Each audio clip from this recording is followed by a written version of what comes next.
Passionate about music. It's Alex here, joined by Sam from The Only Way Is Essex this afternoon. So just kind of fill us in if maybe you're not a major Towie fan or have not been watching it, and I don't think there's many people that have not seen a single episode of Towie. It's taken the nation by storm.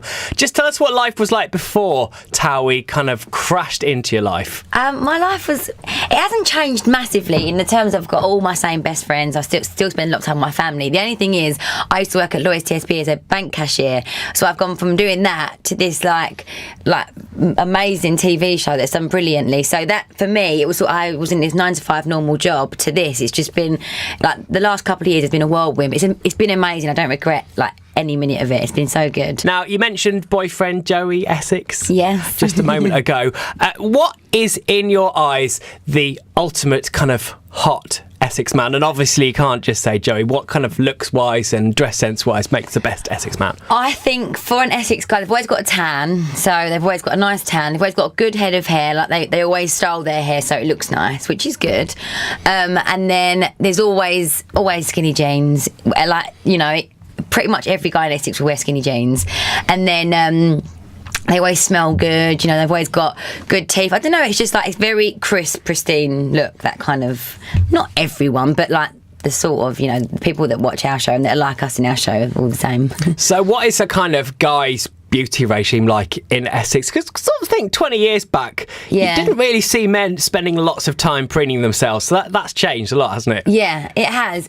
I mean, I can't speak for every Essex guy, but, you know, I think for the guy, it's more about, you know, keeping their hair looking trim and nice and a tan, and that's mainly it. But there's a lot of guys in Essex that get facials, that, you know, get their eyebrows done. For me, that's a bit too far. Like, Joey doesn't do any of that. But there are a lot of guys that get all the beauty treatments, pedicures, manicures, but I don't think that's a bit too far, I think. Who spends more time in the bathroom, you or Joey? Joey, definitely.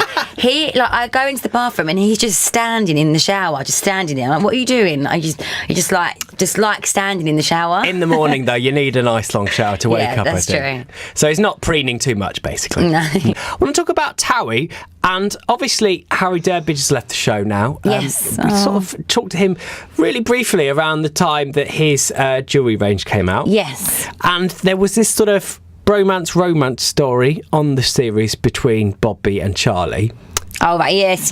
What's the deal with that? I don't know. It's a really, really sensitive subject when it, like, because Charlie's such a lovely guy. Obviously, Bobby is gay, you know, what you see is what you get. But they built this friendship, and, you know, Bobby felt something more. And I suppose to get that, being a gay guy, obviously, you know, you wouldn't think you was wrong, would you? And Charlie is a lovely guy, but he's sort of, I don't know, it's really hard to explain, but he said on the last series that, you know, if he fell in love with a guy, then that's it, he'd fall in love. So it's a really hard, so is he gay? We don't know, and I don't know if he's come out or he doesn't want to, or he's straight and he likes guys too. It's a really hard situation. Because obviously it's a kind of dramality show. Yeah. Some elements of it are kind of made up to kind of move the drama along and stuff like that. Yeah. So it's difficult as a viewer to kind of know whether that kind of thing is totally for real or whether it's, you know, and it's such a sensitive subject and stuff. How do they, producer-wise, how do you kind of deal with that? Well, at the end of the day, you can't make Charlie say anything he doesn't want to say. And to say that if he fell in love with a guy, I suppose, you know, he's just, maybe he's just not ready, and the pressure, he's just not ready to come out, or he's bi. It's a really hard, because I don't really know Charlie that well, so I don't really want to comment. Yeah. But Bobby's been upset in the past because Bobby's felt more from him. So, but then Bobby doesn't say too much. He doesn't want to put Charlie in it. So it's like, it's a hard situation. Watch this space, maybe. Yeah. Okay. What is the craziest thing a fan has ever done for you?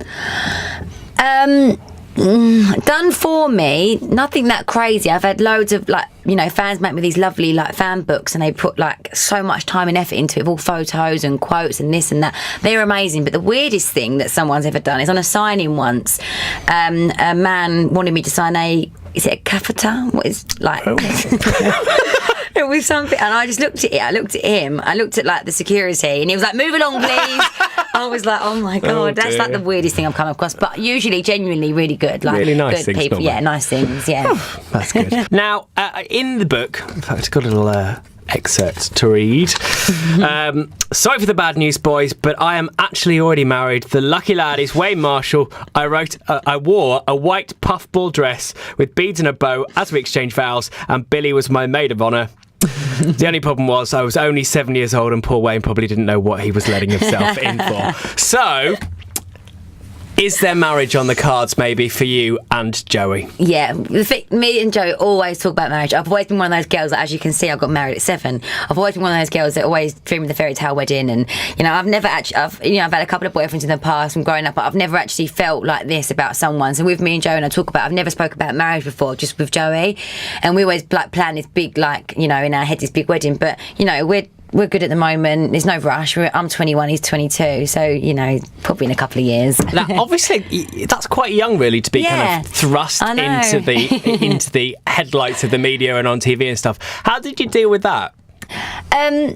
I just took it one step at a time, and I've got a really strong family around me and really good friends, and I always just said to myself, keep yourself grounded and don't ever forget where you come from, and that was my main thing. And there's certain people on the show that didn't do that and didn't take advice from people, and they always say you've got to be nice to people on the way up, because if you're not, you'll see them on the way down. Yeah. So that's what I always think. So I'm all, I think that's the main thing, and I dealt with it really well. Obviously sometimes you get some Twitter abuse and stuff like that, but to every bad tweet you get loads of good ones, so you just have to sort of ignore it. And that's the main advice, I think. What would you say to somebody in that kind of situation? What's the best way to kind of keep yourself grounded and keep your feet on the ground?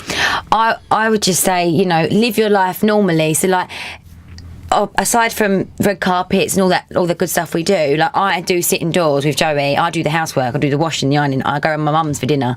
I take the rubbish out.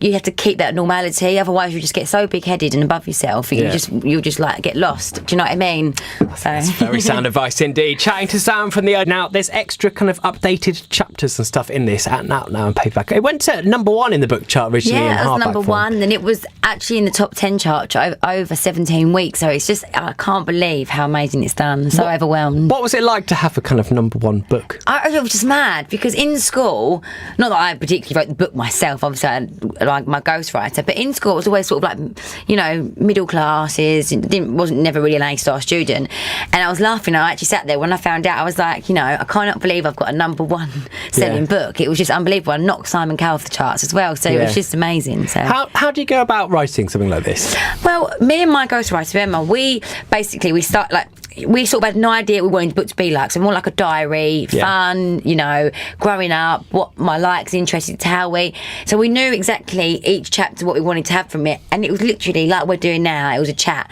and I even was on holiday. Emma come on holiday. We sat on the beach. We was chatting away for hours. She's typing. That's how it worked really. And then I would read every chapter back, and if it was Emma, for some reason, she's amazing, but she just got my the way I speak off to a T. So when I was reading it back, it just sounded like I was reading me. So she did really, really well. So it's really kind of chatty. And that's exactly what I'm like. And the way she wrote it, I'm so pleased that it sounds like me. So that's good. So what is in the updated extra new bits? Well, there's obviously a lot of me and Joey. There's a bit about Gemma and Arj, my views on Lucy and Mario. So a lot about Towie still. And then there's some gossip I never spoke about. So there's a bit of gossip in there about Russell Brand, which I won't say too much.